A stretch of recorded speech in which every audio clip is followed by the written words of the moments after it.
nekem ez az út, ez körülbelül olyan 2017 körül kezdődött, sőt 16 végén, mert akkor dönt el, hogy akkor, tehát hogy tulajdonképpen, hogy gyereket szeretnénk már, tehát hogy addig is mindig beszéltünk róla, de akkor dölt el az, hogy na akkor mostantól, és nyilván persze kiderült, hogy ez nem megy olyan könnyen, és végül is egy 5 év volt az, amíg sikerült teherbe esni, és mesterséges, tehát reprodukciós segítséggel, vagy mesterséges segítséggel. Az egész maga az egy borzasztó lassú és borzasztó idegörlő folyamat, mert ugye iszonyat mennyiségű vizsgálatot kell megcsinálni. Igazából a mai napig nem tudom pontosan, hogy mi volt a probléma. Ez egy ilyen, az mondjuk strukturális probléma az egészségügyben, hogy valószínűleg ezzel kapcsolatban az, hogy nem informálnak, az egy alapvető tapasztalat. Szerintem ezt mindenki tapasztalja, teljesen mindegy, hogy milyen dologgal kerül orvos elé. És kiváló szakemberek, remek, elkötelezett szakemberek sem igazán tudják, hogy kéne beszélniük a betegeikkel. Nekem ez az általános tapasztalatom. Nagyon ritka az, aki tudja. Ami persze meg a szorongás szintet folyamatosan olyan szinten tartja, mondjuk úgy, hogy az ember nem értek hozzá, fogalmam nincs, hogy mi a probléma valójában, vagy hogy hogyan kéne tovább haladnom, vagy egyáltalán én hogy küzdjek meg az egész helyzettel. Nekem 3 orvosom volt, akivel mind a 3 emberrel le kellett futnom ugyanazokat a köröket. A középső orvosom az pedig úgy tűnt el, mint a kámfor, nem gondolta, hogy szólnia kéne róla, hogy ő, amikor én visszamegyek, akkor már nem lesz ott. Pedig én a magánrendelésre is elmentem, és nagyon vaskos pénzeket hagytam ott. Tehát, hogy azért ezek ilyen nagyon szóval azért például nagyon mérges vagyok. Amúgy nem tudok, amúgy azt nem tudom mondani, hogy erről az egészről tehet valaki. Arcot nem tudsz ehhez rakni. Mert ez nem. Igazából én mindig azzal nyugtattam magam, az utolsó pillanatig mindig azzal nyugtattam magam, hogy lehet, hogy nagyon idegörlő és átláthatatlan ez az egész, és az ember nagyon nehezen találja meg a helyét benne, de mindig, és hogyha nagyon bunkók is voltak velem, hát rengetegszer voltak velem nagyon bunkók, meg érzéketlenek, meg nem tudom még, akkor az van, hogy azért az ember, én legalábbis mindig azzal nyugtattam magam, hogy azért végül is mégiscsak egy oldalon állunk. Tehát, hogy én ne tápláljak magamba dühöt, vagy ilyen rossz érzéseket ezzel az egésszel kapcsolatban, azokkal kapcsolatban, akik azért vannak ott, hogy nekem segítsenek, mert végül is valahol mégiscsak egy oldalon állunk. És ezt egyébként tényleg az ottani szakembereknek a védelmében mondom, mert van bennem az irányukban egyébként ilyen típusú hála, meg empátia. Mert hogy végül is ő azért van ott, hogy ő ebben segítsen, és meg is tesz mindent. Csak közben én nem vagyok ember. Az én emberi mi voltam, az azért elveszik ebben az esetek nagy részében. És nem tudom, hogy akkor, amikor egy ország a gyerekszaporulatra alapoz mindent, akkor megengedheti azt magának, hogy ilyen tetőlassan működjön ez a rendszer. Mert persze vannak vannak olyan szituációk, ami miatt húzni kell, meg újabb vizsgálatokat kérni, de hogy én hányszor csináltam meg ugyanazokat a vizsgálatokat egymás után, azért mert elévültek, vagy azért, mert a újabb orvoshoz kerültem, és megint hónapokba telt.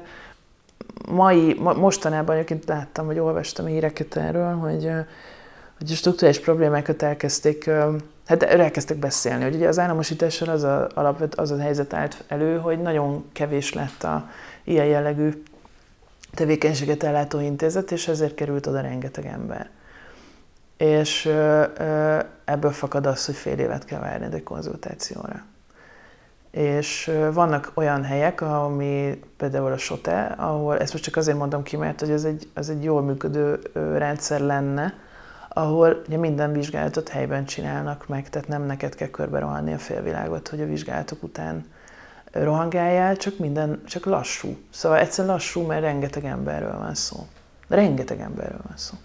És ez már fiataloktól idősebbekig mindenkit érint. Hogy mondjam, demográfiai robbanásra alapozzuk ennek az országnak a jövőjét, akkor valószínűleg ezért elég kicsit több energiát kéne ezekbe a dolgokba fektetni, és nem azt kéne feltétlenül ambicionálni, hogy 20 évesen szüljenek az emberek.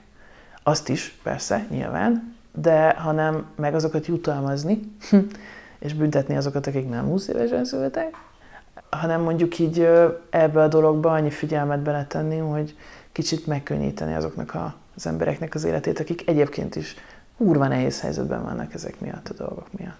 Ebben a rendszerben ez ilyen pszichológiai támogatás zéró van, pedig ez erősen kellene. Mondom, én nekem ilyen szempontból könnyebb a helyzetem, mert én nekem gyakorlatilag nekem annyi gyászmunkám ebben nem volt. De hát ismerek olyat, aki 10 éve csinálja ezt.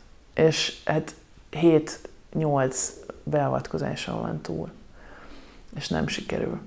És nyilván a világ összes pénzét és nem tudom, idejét és energiáját tölti azzal, hogy ebbe valahogy úgy maradjon benne, hogy funkcionálni tudjon az életében, miközben ezért küzd.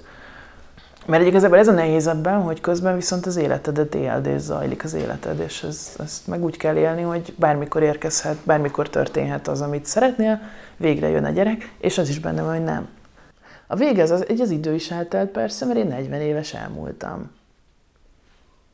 Mit csinál? Ezzel meg mit csináljak? Tehát, hogy rettenetesen ez egy nagyon szar dolog, ami miatt van bennem egy nagyon sok rossz érzés.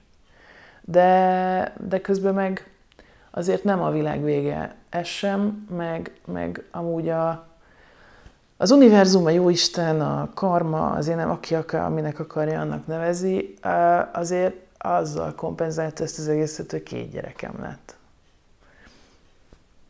Ez egy elég sima ügy volt tulajdonképpen, mert a terhességem az viszonylag egy egyszerű ügy volt, tehát hogy nagyon jó fej volt az orvosom, 1-2 plusz vizsgálatot kellett csinálni, de igazából egyáltalán nem feszültük túl egyikünk sem az egészet. Az a pár plusz vizsgálat, az pedig ugye, hát ez nyilvánvaló, hogy az ikerterhesség az egy komplexebb terhesség mindig, mint az egyes terhesség. De tényleg egy tök egészséges, tök jó terhességem volt.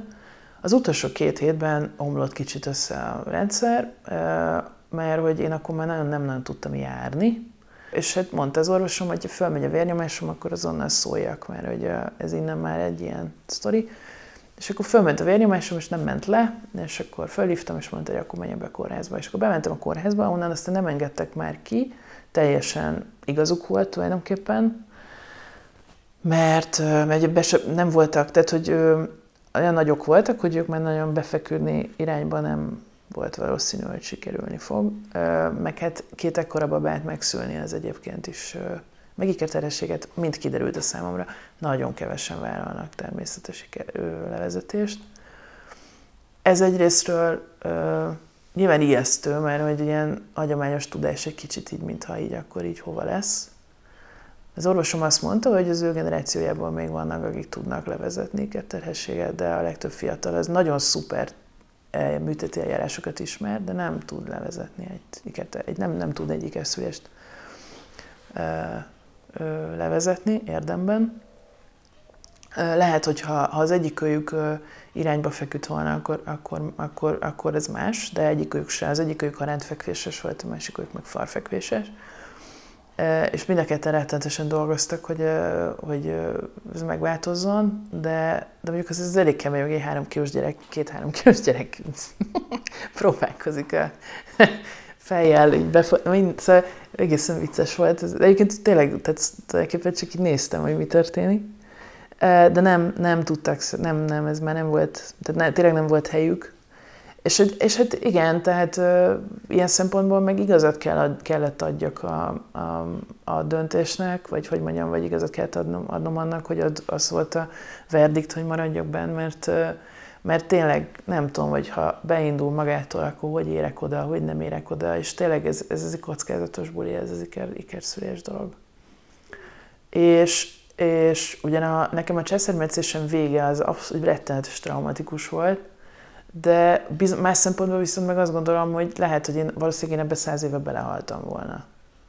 Szóval az történt, hogy ugye iszonyú nagy volt a hasam, tehát brutálisan nagy volt, és én ott a kórházban nagyon rosszul éreztem magam, tehát én ott kezdtem egy ilyen nagyon rossz mentális állapotba kerülni, amennyire happy és teljesen fasza volt az egész terhességem, annyira lett az utolsó időszak, amit már kórházba töltöttem, az brutális volt. Tehát a szorongás szint, ez így felment az égbe.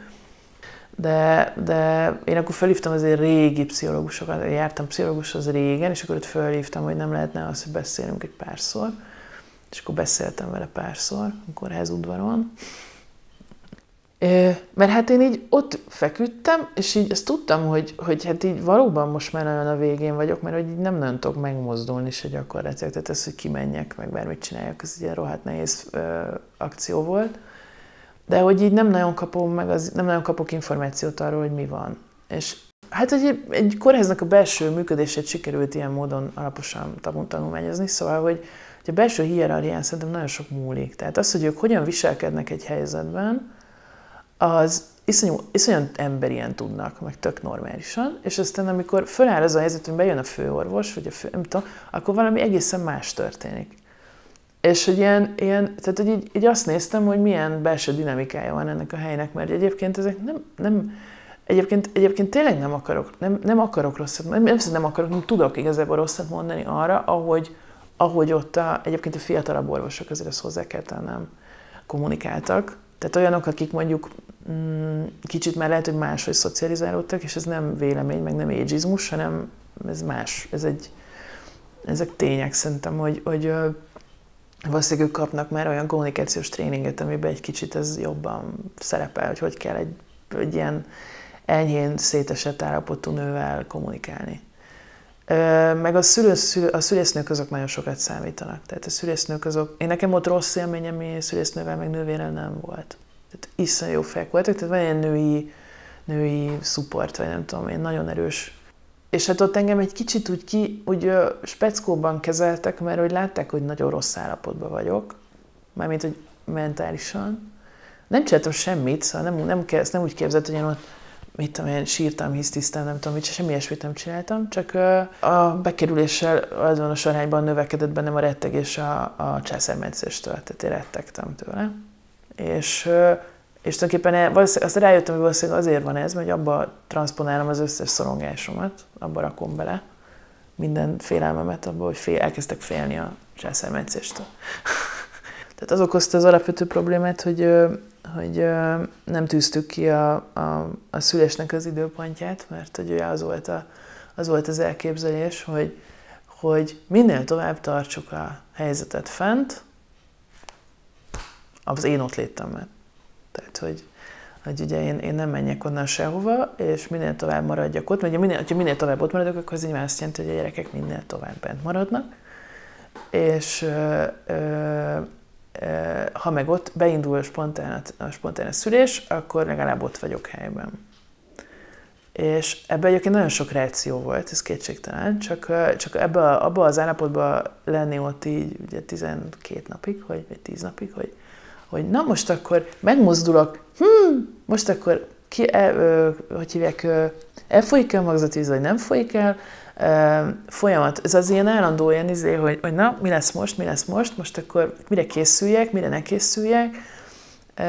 Ez egy ilyen teljes, tehát hogyha tudom, hogy mihez kell viszonyítanom az én ott létemet, meg ezt az egész helyzetet, akkor valószínűleg semmi bajom nem lett volna.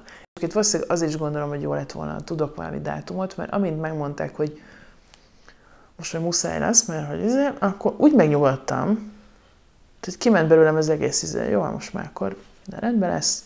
Megbeszéltem velük, hogy találkozunk holnap, nem tudom, barátaimmal, meg a férjemmel beszélgettem egész fél éjszaka, nyilván azért aludni nem nagyon tud az ember ilyenkor. És akkor tehát semmi, tehát minden oké volt.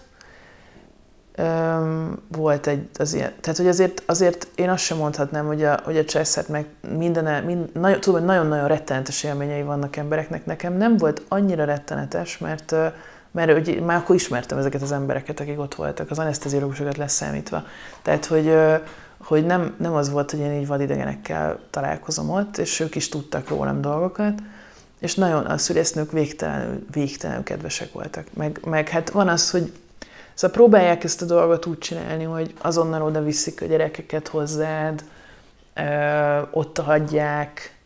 Tehát, hogy azért ez nem az volt, hogy egy pillanatra, mert hallottam olyat is, van olyan barátnőm, aki kb. Látta a gyereket, és ennyi volt.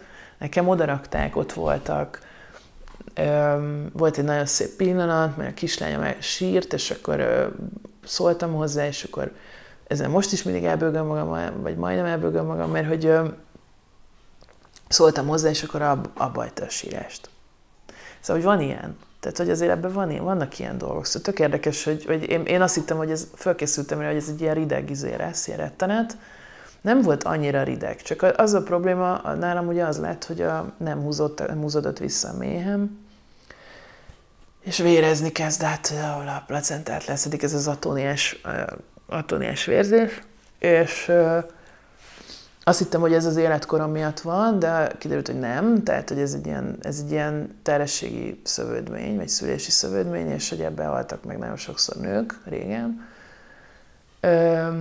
És tényleg nem mondhatok egy szót sem, mert az orvosok iszonyú jó fejek voltak, és nem is pánikoltattak meg semmi, csak egy idő után éreztem, hogy most már vége, tehát éreztem, hogy valami nem oké nyilván, meg hogy így most már így vége kéne legyen, de nincs vége.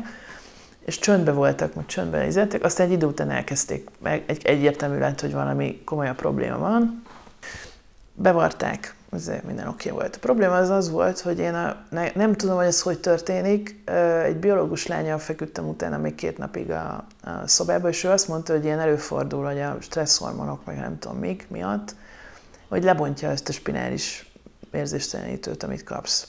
Úgyhogy én az utolsó 20 percet ezt éreztem ebből az egészből. Úgyhogy ez egy ilyen erős, brutál trauma, ez egy nagyon durva traumatikus. De hogy ez így szóval hogy mondjam, az a durva ebben, hogy ez független attól, hogy ez az egész, hogy ott az emberek, ott az emberek mind azon dolgoztak, hogy én ne vérezzek el, meg hogy megmentsék a méhemet, meg nem tudom mi.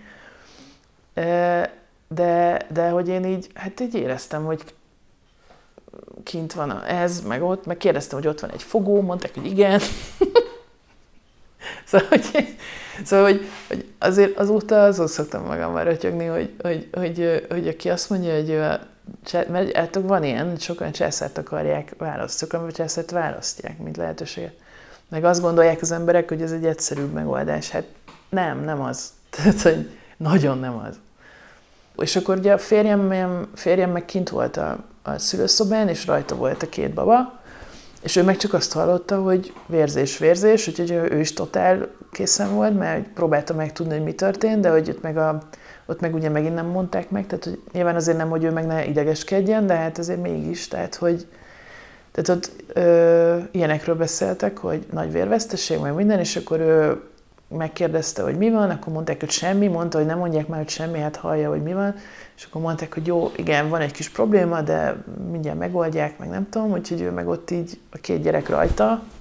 De ugye ez a Császárnál az, hogy a bőrkontakt meglegyen, ezért az apára rakják a gyerekeket, ami egyébként szerintem tök szép. Szóval, hogy ebben az esetben is az, hogy nem tudok feltétlenül arcot adni ahhoz, hogy most én dühös, miért vagyok dühös? Tehát, hogy én nagyon sok kedves dolgot, meg pozitív dolgot kaptam, és hát volt ez a nagyon durva szülésélmény. Ami meg, nem tudom, hogy szóval, hogy érted, nem tudok emögé arcot tenni. Tehát nem az van, hogy én haragszom most valakire, hanem az egész struktúra úgy szara, hogy van. Hát nagyon sok hálával is tartozom. Tehát azok a szülésznők, akik engem ott is tápoltak, meg azok nagyon jó fejek voltak. És meg az orvosok nagy része is. Tehát, hogy nem mondhatom azt, hogy nem, de az, hogy ezek a dolgok így történnek, az viszont meg a rendszernek a hibája. Nagyon komolyan a hibája.